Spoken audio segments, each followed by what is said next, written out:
우리가 살아가기 위해서 음식을 먹죠. 자, 맛있게 먹었다는 것은 무엇을 먹었을 때 얘기일까요? 내가 먹고 싶은 거, 내 입맛에 맞는 거. 어떤 아기는 아이스크림일 거고, 어떤 청년은 통닭일 거고, 어떤 장년은 삼겹살일 거고, 살이 찌건 말건 간에 내 입맛에 맞는 거 먹고 나서 잘 먹었다 그러잖아요. 이게 맛있게 먹었다 그러죠. 근데 진정 잘 먹는 건 뭐예요? 정말 잘 먹는 것은 영양 상태를 고려해서 나의 체질에 맞는 음식을 먹다. 내가 너무 비만하면은 그것을 컨트롤할 수 있는 음식을 먹고, 내가 너무 빼빼하다 그러면 약간의 그걸 또 보충할 수 있는 음식을 먹고, 그래서 나에게 맞는 것을, 그래서 식단이 중요한 거잖아요. 그래서 영양사가 있는 것이고요. 그렇게 해서 먹었을 때 이것을 잘 먹었다라는 거예요. 이게. 자, 우리가 이것을 또 바꿔서 내가 행복하게 사는 것, 내가 행복하다라고 하는 것은 어떤 경우일까요? 내가 하고 싶은 일을 하며 살 때 가장 행복한 거예요. 그 일이 내가 좋아하는 거. 그 일이 어떤 사람에게는 PC방 가는 것이 될 거고, 어떤 사람은 과수원에 가서 일하는 것이 될 거고, 어떤 사람은 도서관에서 공부하는 것, 어떤 사람은 가르치는 은사, 어떤 사람은 다른 사람에게 봉사하는 일들. 바로 그런 것을, 이거 일컬어서 내가 지금 행복하다, 내가 하고 싶은 일을 하기 때문에. 그런데 자, 이제 오늘의 본론으로 들어가서 바로 어떻게 사는 인생이 가장 잘 사는 인생일까, 이것을 우리는 물어봐야 되는 것이죠. 자, 내가 좋아하는 음식을 먹는다, 내가 좋아하는 일을 한다, 이걸 떠나서 그 다음에 내가 잘 먹는 거하고 내가 잘 사는 거하고는, 내가 즐겨 먹는 거하고 잘 먹는 거하고 틀립니다. 바로 내가 즐겁게 사는 거하고 내가 잘 사는 거하고 틀리다는 것이죠. 그럼 어떻게 해야 내가 잘 사는 것일까? 이게 바로 하나님의 말씀에 순종하며 살아가는 것입니다. 우리에게 식단이 주어지는 것 같이 하나님의 말씀의 식단이 우리에게 주어지는 것입니다. 그 식단대로, 그 말씀대로 살아가는 것, 이게 잘 사는 인생이 되는지 믿으시기 바랍니다. 인생은 누구나 꿈을 꾸며 삽니다. 그 꿈이 하나님 뜻에 합당할 때는 하나님의 도움을 받는 것이고, 천국에서 그 이름 오래도록 기억이 될 것입니다. 좀 더 정확하게 말하면, 내가 무슨 일을 계획하고 있을지라도 궁극적으로 하나님이 원하시는 길로 이끌림을 받으며 나아갈 때 그 사람이 잘 사는 인생이 되는 것입니다. 누구든지 자기 꿈은 있습니다. 누구든지 자기 하고 싶은 일이 있습니다. 어떤 사람은 대통령이 되고 싶습니다. 어떤 사람은 간호사가 되고 싶습니다. 다 꿈이 있잖아요. 그러나 각자에게 주어지는 탤런트가 있다는 것이죠. 그래서 이건 처음에 젊었을 때는 잘 모릅니다. 그러나 세월이 무르익으면서 하나님의 인도하심이 이 길이었구나라는 것을 점점점 느끼게 되는 것입니다. 자, 그게 하나님 이끌림 받는 인생이 잘 사는 인생이다. 바로 식단에 주어진 대로 살아가는 게, 그렇게 해서 내가 건강해지는 것처럼 하나님이 주신 인생의 식단을 내가 그대로 따라갈 때 내가 잘 산다라는 것. 그러면 잘 사는 힘의 원천은 어디에서 나올 것인가? 바로 하나님에게서 주어지는 것입니다. 우리는 성경을 보면은요, 3번에 걸쳐서 중복되는 단어가 있습니다. 창세기 1장 1절에 태초에라는 거 있습니다. 요한복음 1장 1절에 태초에라는 거 있습니다. 그리고 오늘 읽는 요한 1서 1장 1절에 태초는 이렇게 나왔습니다. 태초. 만물의 근원이 되시는 하나님이 움직이는 세계, 시간, 환경, 그게 바로 태초입니다. 여기에서부터 만물이 비롯되는 것이고요, 우리의 삶의 근원이 샘솟는 곳입니다. 태초입니다. 하나님으로부터 온다라는 것입니다. 그 태초에 계신 하나님의 부르심을 받은 사도 요한, 그는 바로 자기 생전에 예수 그리스도의 생애를 기록하였습니다. 더 나이 들기 전에라는 것이죠. 그리고 나서 세월이 흐르고 보니까 요한 할아버지라고 이제 표현하겠습니다. 요한 할아버지가 보니까 지금 자기가 기록했던 그 시대에 그 메시지를 사람들이 다 잊어져 가고 있어요. 다 잊고 있는 것이죠. 몇십 년이 지난 상태에서. 그렇게 해서 예수님에 대한 기록이 점점 사람들의 귓가에서 멀어져 갈 때 요한 할아버지는 후세들의 신앙을 위하여서 기록한 말씀이 요한 1서, 2서, 3서 그리고 요한 계시록이 되는 것입니다. 자, 이런 그의 의도는요, 바로 당시에 많은 이단들이 설쳐되고 있었습니다. 이단이나 어떤 세상의 잘못된 것을 배척을 하고 그리스도의 빛 가운데 거하라 라는 의도로 오늘 서신이 기록된 것입니다. 오늘 주어진 본문 중에서 12, 13, 14절에 걸쳐서는 하나님을 믿는 자녀들, 아비들, 청년들 이렇게 호칭을 하고 있습니다. 자, 그 세 부류가 바로 요한 사도가 보낸 메시지의 수신자가 되는 것입니다. 자, 자녀들아, 이것은요, 본서신을 읽는 그런 수신자, 바로 그리스도인 전체를 가리키는 것입니다. 그래서 자녀들아 라는 내용으로 우리는 포괄적인 개념으로 받아들이는 것입니다.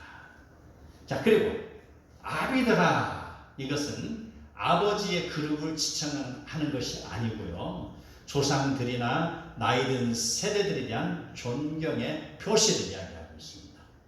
청년들아, 이것은 젊은이를 총칭하여 부르는 그런 말입니다. 어떤 세대를 말한다기보다는요, 그런 문학적인 그런 변화를 주면서 여기에서 자녀들, 아비들, 청년들, 이것이 똑같은 언어입니다. 그래서 모든 백성을 대상으로 쓴 서신이라는 것입니다. 그래서 이것을 문학의 그런 변화를 통한 강조 화법으로 쓴 것으로 우리는 이해를 할 수가 있습니다. 그래서 우리는 모두 아비들이나 그런 자녀들이나 청년들이나 모두는 그리스도 예수 안에서 모두 어린아이가 되는 것입니다. 자, 그들에게 지금 말씀을 전하고 있습니다. 바로 그 내용인 즉슨 그리스도 예수를 믿고 죄 사함을 받은 자의 구원은 지금도 지속되고 있다. 그러니 너희들은 이제 허탄함에서 빠져나와서 다시 신앙을 회복하여라. 그리스도의 자녀됨을 상기하고 자녀가 부모를 떠나서는 살 수 없음 같이 이제 다시 그리스도의 품으로 돌아와라. 그래서 신앙생활을 잘하라 라는 것입니다. 청년들의 강인함처럼 그리스도인이 영적 강함을 소유하고 어떤 악한 자나 사탄을 이길 힘의 근원으로 돌아오라. 이런 내용이 되기도 합니다. 이러한 내용의 결정체는요, 인간의 어떤 힘이나 능력에 의해서 그것이 주어지는 것이 아니고 바로 그리스도 예수 안에 거할 때 그 힘이 주어지는 것을 알으시기 바랍니다. 이어서 나오는 15에서 17절 내용은요, 성도의 영적 건강과 승리하는 신앙생활의 비결을 제시하고 있습니다. 자, 여기에 나오는 세상이라는 단어가 6번에 걸쳐서 나옵니다. 이게 보면은 15절부터 보면은 이 세상이나 세상에 있는 것들이나 사랑하지 말라. 누구든지 세상을 사랑하면 아버지 사랑이 그 안에 있지 아니하니 이는 세상에 있는 모든 것이 육신의 정욕, 안목의 종, 이생의 사랑이 다 아버지께로부터 온 것이 아니요 세상으로부터 온 것이라. 이 세상도 그 정욕도 6번이나 나옵니다. 자, 그 세상이 무슨 의미가 있을까? 세상, 이것은요, 우리 세상에도 아마 우리가 사랑하는 코스모스, 우주, 이것을 가리키는 단어이기도 하지만은요, 여기에서 6번에 걸쳐서 나오는 그 세상의 의미는요, 하나님을 대적하는 악한 영역에 지배되는 영역을 이야기하고 있습니다. 그래서 요한복음 15장 18절에 보면요, 세상이 너희를 미워하면 너희보다 먼저 나를 미워한 줄 알라. 그 세상, 우리가 신앙생활할 때 그 세상 이야기하는 세상적이다, 세상에 물들지 말아라, 세상과 속하지 말아라, 모든 것이 악한 영에 결부되어 있는 상태를 세상이라고 하죠. 15절을 보면은요, 이 세상이나 세상에 있는 것들을 사랑하지 말라라고 하였습니다. 바로 세상에 있는 것들, 하나님을 거부하고 대적하는 것들, 그것을 다 사랑하지 말아라, 이렇게 이야기하고 있습니다. 하나님을 전적으로 사랑하지 못하는 자들을 모두 무조건적으로 세상을 사랑한다고 우리는 생각할 수가 있습니다. 그렇기 때문에 사도 요한은 누구든지 세상을 사랑하면 아버지의 사랑이 그 안에 있지 아니하다라고 이야기하고 있습니다. 여기에 우리는 비슷한 것을 마태복음 6장 24절에서도 볼 수 있습니다. 한 사람이 두 주인을 섬기지 못할 것이니 혹 이를 미워하고 혹 저를 사랑합니다. 혹 이를 중히 여기고 저를 경히 여깁니다. 너희가 하나님과 재물을 겸하여 섬기지 못하느니라 라고 하고 있습니다. 자, 그 말을 다시 풀어서 이야기하면 세상도 사랑하고 하나님도 사랑하는 것은 불가능하다. 그래서 하나님 사랑과 세상 사랑은 공존할 수 없다는 것이죠. 이게 하나만 선택하라는 것입니다. 예스면 예스, 노면 노라는 것입니다. 예스도 아니고 노도 아니면 박쥐가 되는 거예요.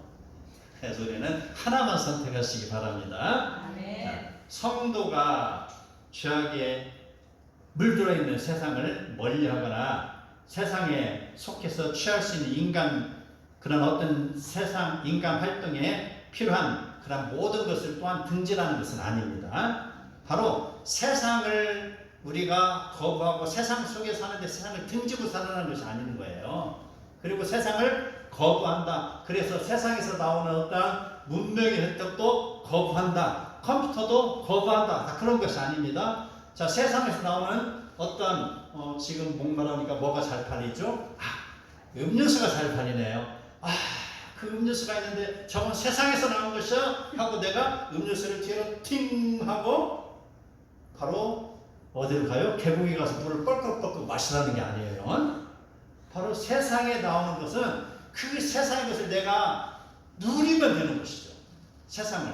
그리고 세상 속에서 내가 그들과 세상적인 취향과 결부돼서 살아가는 것이 아니라 그 속에서 내가 함께 공유하면서 바로 하나님의 자녀다운 모습으로 살아가는 것입니다. 이게 바로 세상 속에 사는 개념입니다. 우리 육신이 살아있는 이상은 우리의 삶의 무대가 세상을 떠날 수 없습니다. 그러므로 성도는 죄악된 세상 속에서 살지만 죄악과 세속적인 쾌락을 멀리하는 것이고요. 하나님 앞에서 하나님의 방법으로 살아갑니다. 하나님 앞에서 바로 이 세상입니다. 우리의 살아가는 무대는 이 세상입니다. 이 세상 속에서 하나님의 방법대로 살아가는 것, 이것이 잘 사는 것입니다. 잘 사는 것. 자, 그렇다면 구체적으로 하나님의 방법으로 살아가는 것이 무엇인가? 16절을 보면요, 이는 세상에 있는 모든 것이 육신의 정욕과 안목의 정욕과 이생의 자랑이니, 세 가지를 이야기하고 있습니다. 이것은 모두 아버지께로부터 온 것이 아니요 세상으로부터 온 것이다. 육신의 정욕, 안목의 정욕, 이상의 자랑은요, 세상에서 주로 유통되는 물건처럼 세속에 묻혀서 살아가는 방법입니다. 이게. 자, 그 중에 육신의 정욕이라 하면, 자, 육신이다 하면요, 그게 우리의 몸을 나타내는 것도 있고요, 우리 육적인 생각도 있습니다. 자, 육신. 몸이라는 것은요, 소마라고 합니다. 그러나 육적인 생각이지, 육적인 내가 어떤 정욕을 생각한다, 육적이다, 이건 일컬어서 사르크스 이렇게 표현합니다. 지금 여기서 이야기하는 것은요, 그 소마, 몸덩어리가 아닙니다. 육신덩어리가 아닙니다. 육적인 생각, 육신의 정욕. 그래서 여기서 바로 인간의 기본적인 그런 욕구를 이야기하고 있습니다.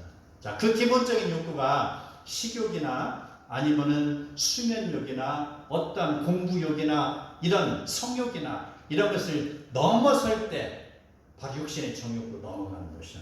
쉽게 말해서 자기 욕망을 컨트롤하지 못하는 사람, 브레이크가 없는 사람을 이야기하는 것입니다. 세상에서 가장 무서운 사람이 브레이크가 없는 사람입니다. 가장 무서운 차가 브레이크 없는 차입니다. 그냥 가속도다가 어디에요? 가다가 푹 하고 연못으로 빠져버려요. 인생 파멸입니다. 브레이크가 없으면요. 우리는 브레이크가 있어야 돼요. 내가 무슨 욕망이 혹시라도 일어날 때, 꿈틀거릴 때, 사탕이 나를 꼬드길 때 어떻습니까? 내가 오른발로 브레이크를 콱 밟으시기 바랍니다. 브레이크.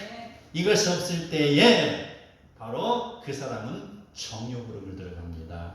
탐욕으로 물들어갑니다. 소유욕으로 물들어갑니다. 그래서 노아 시대 때 세상 사람들이 여기에 물들어갔습니다. 노아는 열심히 배를 건축하고 있었는데 세상 사람들은 이 정욕, 육신의 정욕에 빠져서 그들의 구원의 소리를 듣지 못했습니다. 소돔 땅에 있던 사람들도 마찬가지예요. 전혀 그들은 복음의 소리를 듣지 못하고 육신의 정욕에 빠져 있었습니다. 그리고 미스터 솔로몬 역시 마찬가지입니다. 그도 복음을 듣기는 들었지만 그 복음은 가볍게 여기고 자기의 육신의 종욕대로 살아간 사람 모두 파멸입니다. 이 모든 사항이 성적인 죄에 해당하고 그러한 성적인 죄는 육신의 정욕을 대표하는 죄악 중에 으뜸이 것이죠. 성욕이 과하면 음란으로 발전합니다. 음란물, 그 다음에 유흥업소, 퇴폐문화에 빠져드는 사람, 그의 끝은 바로 패망인 것이죠. 육신의 정욕은 패망입니다. 그래서 우리는 브레이크를 항상 소유하시기 바랍니다. 안목의 정욕이 있습니다. 자, 안목의 정욕은 육신의 정욕의 다음으로 나오는 것입니다. 눈을 즐겁게 하기 위하여서 나타나는 쾌락이죠. 어떤 여인, 돈이 없는데 백화점을 자주 들랑달랑하면 어때요? 머지않아 그 사람은 부도납니다. 어떤 총각, 돈도 없는데 맨날 비싼 외제차만 타고 다녀요. 왜 그런 줄 알아요? 잘 보이려고. 잘 사는 게 아니라 잘 보이기 위한 가식입니다. 나 그래 그래도 내가 벤츠 타는 사람이야? BMW 타는 사람이야? 이거 머리가 벗겨진 사람이에요. 실수가 없는 사람이에요. 바로 이 사람은요, 안목의 성욕 때문에 안목의 성욕이 빠져들어 버렸어요. 또 어떤 사람은요, 일확천금을 꿈꿔가지고요, 매주 그 복권을 9장씩 산대요. 근데요, 나에게 복권 당첨되게 해주세요라고 기도만 하는 사람보다 낫겠죠. 복권도 안 사고 어떻게 복권을 당첨되게 해달라고 해요? 근데 그 사람보다는 나은데, 자, 정신이 저는 올바르다고만은 볼 수가 없는 거. 자, 복권을 살 정신이 있다면 그가 하나님 앞에서 올바로 생활하는 게 더 낫다라는 것입니다. 어쩌다 뭐 재미를 한 번 정도 살 수 있겠지. 어쩌다 어젯밤 꿈이 내가 정말 좋아서 그럼 한 번 살 수도 있는 거야. 글쎄 저도 그런 꿈이 있으면 한 번 살 수도 있겠네. 그럴지도 모르겠어요. 그런데 주구 당장 매주 가서 복권을 사는 거예요. 알고 보니까 돈도 없는 사람이에요. 없는 사람이 그렇게. 그러면 차라리 그 돈을 헌금을 하시는 것이죠. 헌금을 해서 하나님의 복을 받으라는 것이죠. 자기의 방법대로 살아가는 것. 일확천금을 노리고 바로 그 복권을 구입하는 거. 결코 잘 된다라고 보장할 수 없습니다. 주어지는 수입이 있으면 먼저 어떻게 해야 돼요? 탁 뛰어서 이건 하나님 것. 그렇게 하고 다음에 하나님이 나에게 주시는 복을 기다려야 되는 것이지. 그것도 무시하면서 바로 이것은 내가 복권을 사면은 내가 어떤 주식을 사면은 어디다 투자하면 왜? 다 살 수 있는 것이요. 그러나 하나님 것을 떼어먹으면 사지 말라는 것이죠. 이게 하나님의 것을 하나님 것으로 정할 때 하나님 그게 복을 주시는 것이지. 그것이 무시된 상태에서 하나님이 이렇게 보게 된 주연자를 구슬라도 보니까 위에가 다 막혀 있는 거예요. 그러면 안 되는 것이죠. 바로 우리는 바로 요행을 꿈꾸지 마시기 바랍니다. 이게 바로 안목의 정욕입니다. 마태복음 6장 22절에 보면은요, 눈은 몸의 등불이니 그러므로 네 눈이 성하면 온 몸이 밝을 것이다. 23절 눈이 나쁘면 온 몸이 어두울 것이니 그러므로 내게 있는 빛이 얼마나 더하겠느냐. 바로 눈, 안목을 이야기하고 있습니다. 눈이 밝아야 돼요. 눈이 어두우면 세상을 읽을 수가 없어요. 눈은 인간의 안목을 결정짓는 마음의 등불입니다. 어떻게 눈을 뜨냐에 따라서 그는 올바른 결과를 가져오기도 하고 잘못된 결과에 빠지기도 합니다. 전도서 1장 8절에 보면 눈으로 보아도 족함이 없고 귀로 들어도 가득 차지 아니하다라고 했습니다. 안목의 정욕은 아무리 채워도 채워지지 않는 구멍난 호주머니와도 같아요. 구멍난 바켓스와도 같은 것이죠. 거기에 태평양의 물을 다 집어넣어봐요. 불만족하죠. 절대 만족할 수 없어요. 구멍난 호주머니이기 때문에 바로 안목의 정욕의 끝은 패망으로 결정지어진 것입니다. 이제 세 번째, 이생의 자랑이 무엇인가를 한번 들어가 보겠습니다. 자, 이생이라 하면은요, 우리의 삶의 현장, 라이프 스타일이라고 하잖아요. 우리가 살아가는 스타일, 그 속에서 우리가 지금 존재하고 있잖아요. 그 속에서 바로 자랑하는 것을 이야기하고 있습니다. 지금 내가 살고 있는 세상에서 자랑하는 것, 이것을 우리가 적용하면 맞습니다. 바로 허세 부리는 것입니다. 뽐내는 것이죠. 아까 이야기했듯이 그 백화점을 있는 사람은 당연히 가서 소비를 해줘야 경제가 회전이 되죠. 당연한 것입니다. 없음에도 불구하고 그게 문제라는 것이죠. 바로 그러한 이생의 자랑, 뽐냄, 이것은 육신의 정욕과 안목의 정욕에 의해서 세 번째로 나오는 현상입니다. 자기 자신이나 자기의 소유나 무엇을 드러내고 싶어하는 사람에게 나타나는 현상들입니다. 누가복음 8장 14절을 보면요, 가시떨기에 떨어졌다는 것은 말씀을 들은 자이나 지내는 중에 이 생의 염려와 재물이 향락에 기운이 막혀 온전히 결실하지 못하는 자다라고 이야기했습니다. 이 땅에서의 염려와 재물과 향락에 그런 기운이 다 막히는 것이죠. 말씀을 들었으나 이 생의 염려와 그런 재물과 향락, 그것은 자기의 말씀을 가로막는 것이죠. 말씀 들었는데 그걸 갖다가 콘크리트로 포장해갖고 더 이상 싹이 자라지 못하게 하는 것이죠. 제가 젊었을 때 일입니다. 동창회 모임에 갔어요. 그런데 한 녀석, 잘 나가는 녀석이 있습니다. 그래서 어느 지점까지 이동을 하는 것이죠. 모여서. 그런데 BMW 오픈카를 타고 왔어요.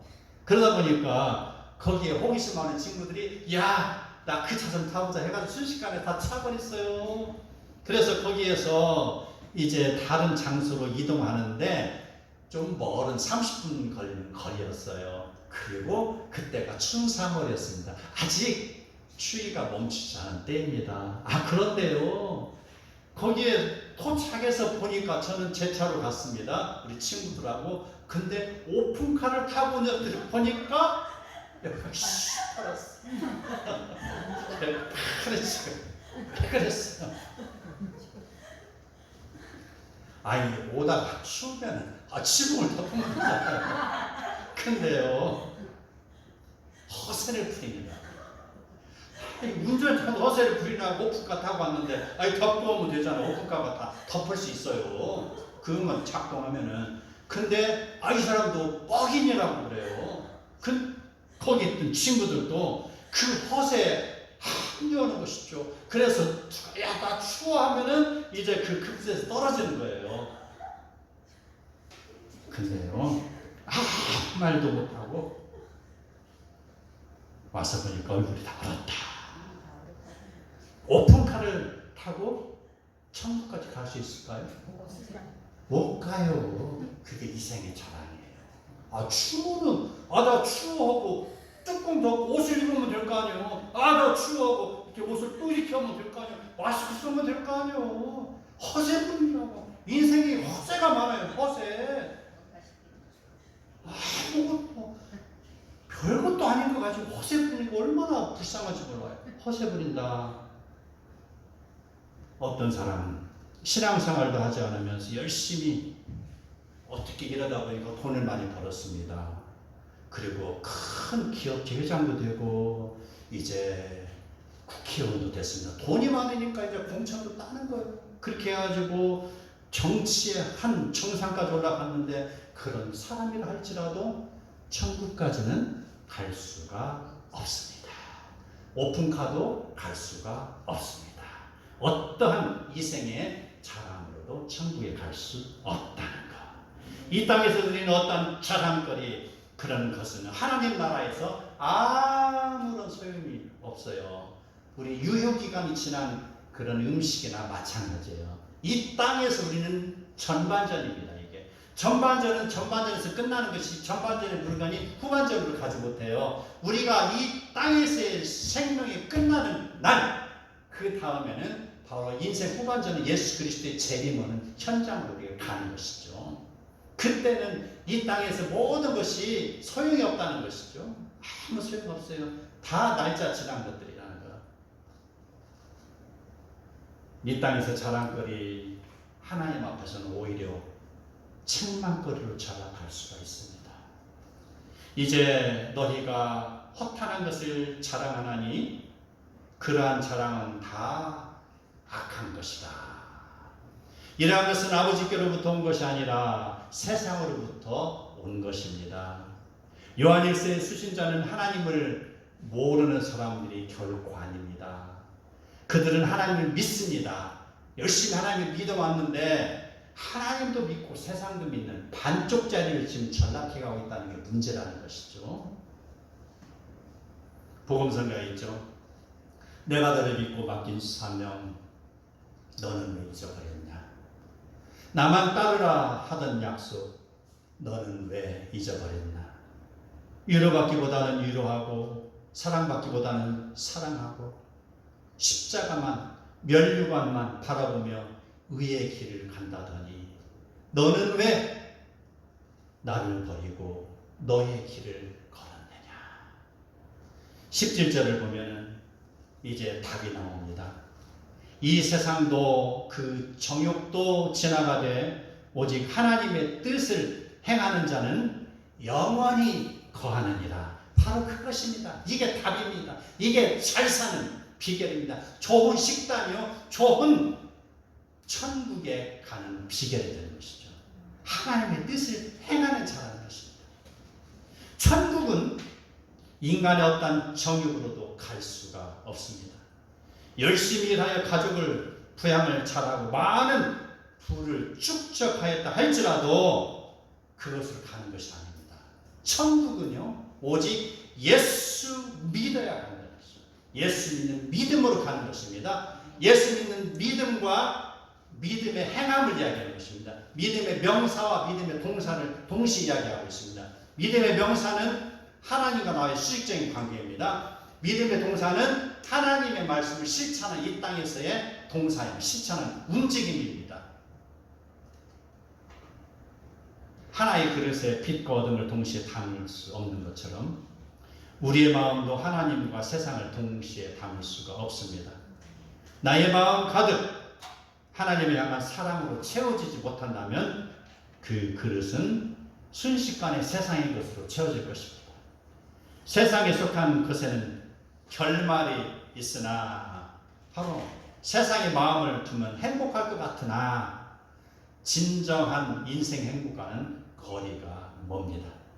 천국을 소유하지 못하는 인생이라면 그는 결코 성공하지 못한 인생입니다. 잘 사는 인생도 아닙니다. 즐거운 인생도 아닐 것입니다. 즐겁긴 하겠죠. 즐겁게 먹은 거하고 즐겁게 사는 거하고 같은 동류죠. 그러나 잘 먹은 거하고 잘 사는 거는 또 다른 것이잖아요.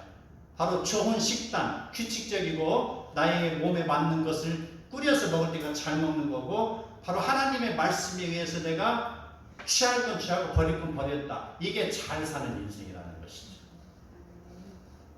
잠언 31장을 보면요. 우리가 많이 인용하는 것입니다. 현숙한 여인에 대한 예언이 나옵니다. 이 현숙한 여인에 대한 설교 들어보세요. 100명이 이 설교를 했으면 거의 다 바로 부지런하고 그 다음에 장사도 잘하고 그 다음에 가족을 위해서 뭣도 잘하고 이 설교로 끝나버려요. 우리는 성경 읽을 때 어떻게 읽어야 돼요? 잘 읽어야 됩니다. 성경을. 정말 현숙한 여인이라는 것은요, 어떤 뭐 원더우먼처럼 막 그렇게 능력 있는 막 큰 있으면 일로 잘하는 노예같이 그런 사람 이야기하는 것이 아닙니다.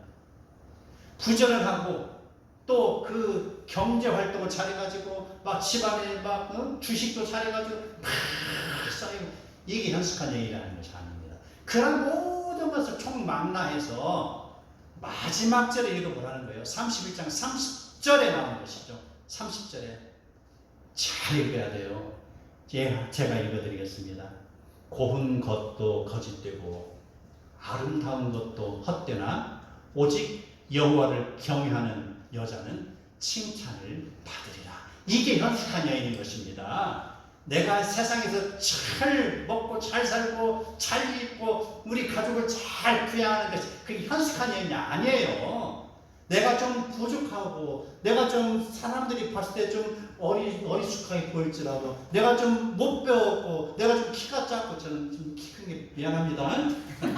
내가 조금 많이 가지지 못했다 할지라도 내가 하나님을 경외하는 인생이 현숙한 여인이에요.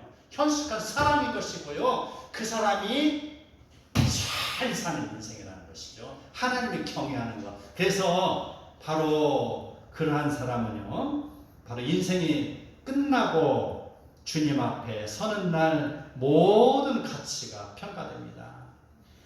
세상을 사랑했던 땅이나 건물이나 주식이나 그 어떤 육신의 정욕이나 안목의 정욕이나 이생의 자랑거리, 이 모든 것은 이제 인생 후반전에 가져갈 수 없습니다. 주님이 재림하신 그날 심판의 현장에서 아무것도 가지고 갈 수 없어요. 근데 딱 한 가지 가져갈 수 있죠. 우리 성도들은 다 알아요? 믿음자 하나만 가져가는 거예요. 믿음. 자, 믿음 있는 성도 그때 물어보는 거잖아요.